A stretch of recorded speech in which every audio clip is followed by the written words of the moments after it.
All right, we're going to talk about discussion boards because you have quite a few discussion boards. So, first, let's take a look at this course calendar and decide when your first discussion board is due. So, you'll see that your discussion board 1 is introductions and it's worth 2 points.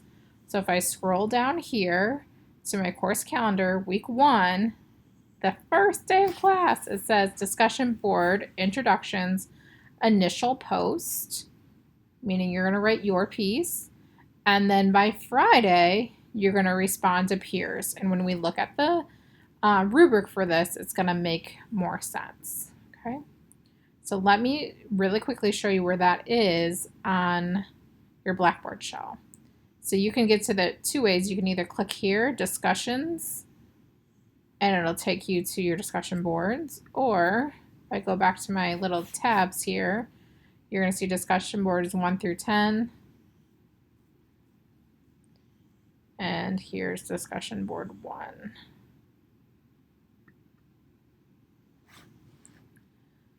So you'll see discussion board 1's discussion topic. Be sure to review the discussion board rubric before posting. This can be found hyperlinked on your course calendar. All discussion boards in OTA 111 use the same rubric.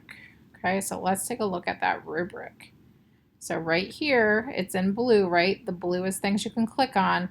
Here is the discussion board rubric. So some of you have never even heard of what a rubric is. That's fine. I'm going to tell you, I love a rubric. A rubric is like a scorecard. It gives you the criteria that you need to do well on the assignment or to do well in the course, okay? So it's your direction, it's your guidance, it's how you're going to earn your points. So each discussion board is worth 2 points and 2% of your final grade. You're going to refer to your syllabus for due dates, which is what we just looked at, that course calendar. Details of the postings and discussion boards are found on Blackboard and in the syllabus. You will not be able to edit your work after posting, but no big deal. If you feel like you need to edit your work, if you feel like, oh man, I missed a part or I realized I made a mistake after you posted, just respond to your initial post with your appropriate edits, and as long as those are done before the appropriate due dates, I will consider them. Okay. So your initial post, here's how you're going to get 1.5 points for your initial post. You're going to use professional language and proper grammar and spelling. So get in the habit of using spelling and grammar checks.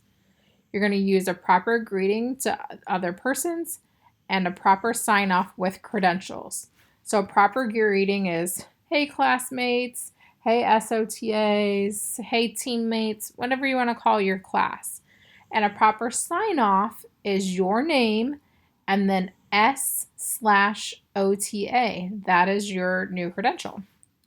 You need to adhere to HIPAA and FERPA standards. So HIPAA is the Health Information Portability and Accountability Act, which protects patient information. So as you get into clinical sites or you're interacting with patients and clients, we're not sharing their information. And then FERPA is what protects you as a student for your personal information. So you do not need to be sharing grades. You do not need to be sharing students' personal information. You're going to answer the topic fully and intellectually, so you're going to demonstrate that you know what you're talking about.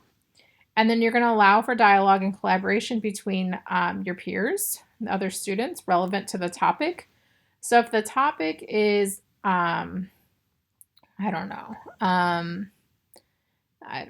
my brain is blanking. If the topic is introducing yourself, right, and relating that to areas of occupation, which is what your first discussion board is about, then when you're collaborating and dialoguing back and forth with your peers, it needs to be about introductions and areas of occupation, right? So it's not going to be about, oh, it was really nice outside today. You need to keep it relevant to the actual topic. Or did you think this was hard too? Or did you think this was really easy too? Keep it relevant to the assigned topic. And then your initial post needs to be completed by the date and time indicated on the syllabus. So if you do all 5 of those things, you get 1.5 points. If you miss one of those things, you get 0 points for your initial post. And then responses to peers, you need to respond to at least 2 of your peers, and you're going to adhere to all of these things above. So it's going to be organized, professional language, you're going to do a proper sign off, it's going to answer any questions fully, and it's going to be about the appropriate topic. So some tips for success here: professional language and proper grammar. You're going to use language from the occupational therapy practice framework. So this is going to be kind of scaffolded, right? At first, you're not going to know a lot of practice framework language. I don't expect you to know a lot of practice framework language. But as the semester progresses, and especially next semester, absolutely you're going to be using OTPF, or occupational therapy practice framework language. Utilize a spelling and grammar check before you post. Some students prefer to write their discussion boards like in a Word document and then spell check there and copy it over to Blackboard if that's easier for you to use. Proper greeting to others. So as a student, like I said, your credentials are S/OTA. If you're writing to me or another instructor, our credentials can be found on the syllabus. We have a lot of alphabet soup, a lot of letters after our name. And the reason we get kind of formal like that in discussion boards is because we're practice writing professionally. Adhere to HIPAA and FERPA standards, so you're not sharing information that you wouldn't want, shared publicly. Answering the topic fully and intellectually, so demonstrate you have completed lecture materials by providing keywords. Maybe you're even doing a citation to something that you've read. You could write your own case study example to demonstrate your understanding, and ensure that you've answered all aspects of the questions that are posed to you. So the discussion boards have multiple components in them. And then you're going to allow for dialogue and collaboration. So spawning dialogue and collaboration can be achieved by ending with an open-ended comment or question related to the discussion board topic. So maybe there's a discussion board on time management, and you could say, I schedule things on my Outlook calendar, and I color code, and I prioritize my day on my calendar. Does anyone have additional ideas of how to use Microsoft Outlook for me to prioritize my time?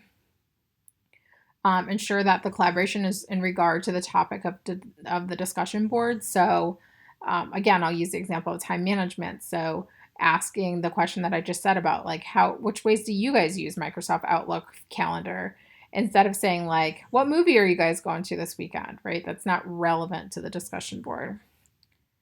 Your responses to peers should be genuine and on topic. So you're not going to respond to every peer and be like, great job, I think your discussion board is real groovy.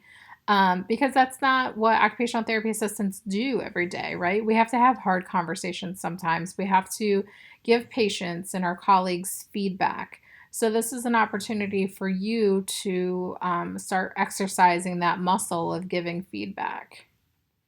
The intention of responses to peers is to continue the conversation. So some ways you can do this is by agreeing with someone and expanding on the post. So yeah, Sarah, I do color coding too. And I take it a step further, and I use the same, color-coded notebooks for my classes too as the colors that I have in my Microsoft Outlook.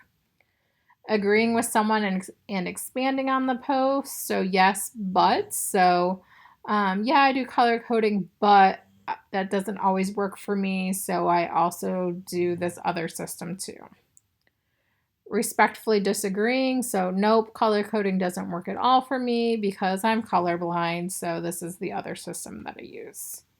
You could provide an additional resource from a reliable source, and you can share a relevant personal experience. Feel free to be creative. So unless otherwise noted, your post can be written out. You can make a video just like I'm doing right now where you would talk through it and show your face. You could do an audio video where we just hear you. You can write a poem. You can do a drawing. You could do whatever you want that's creative. You can do an interpretive dance as long as we could understand it. But you have to fully answer the prompt, okay? But I want you to complete the prompts in a format that will best help you process the information and relay to me that you understand the information. Any attachments to your post should be embedded whenever possible, and that just keeps me and your peers from having to download a bunch of documents. Okay, so let's take a look at your first discussion board together. So the first one is introductions. So you're going to introduce yourself by answering or completing all of the following. Why do you want to be an OTA? Provide at least 3 reasons. Okay, so that's the first thing you're going to write about. Embed an appropriate picture of yourself. Make sure you are the only human in the pic to help your instructor learn your name. Be sure we can see your face. It also really helps if you add your picture to your Blackboard shelf. So I'm writing in my post, Dear SOTAs, here's 3 reasons I want to be an OTA. Here's a picture of me and my dog. So you have to do that, because it said, by answering all of the following, plus answer at least 2 of the following regarding your areas of occupation. So there's education, play and leisure, work, social participation, sleep and rest, health management, activities of daily living, instrumental activities of daily living. So you're going to respond to at least 2 of those questions. And then you'll also have to respond to your peers in a meaningful way that expands conversation on assigned topics. You will not be able to see your peers' work until you've posted your own work, okay? And that's why, unfortunately, that is one of the reasons on the discussion board rubric that right here, you'll not be able to edit your work after posting. You'd have to respond, because unfortunately I've dealt with some cheating over the years where students would just post like a couple dots and then they'd look at their peers' work and they'd go back and edit, and they'd kind of copy what their peers had done. So I want you to be doing original thought. Original thought and thinking through things is a really, really important skill for an OTA. So that's the discussion board rubric. You do have a discussion board due right away. So make sure that you are understanding and you're reaching out to me via email if you have any questions on how to do your discussion board. All right.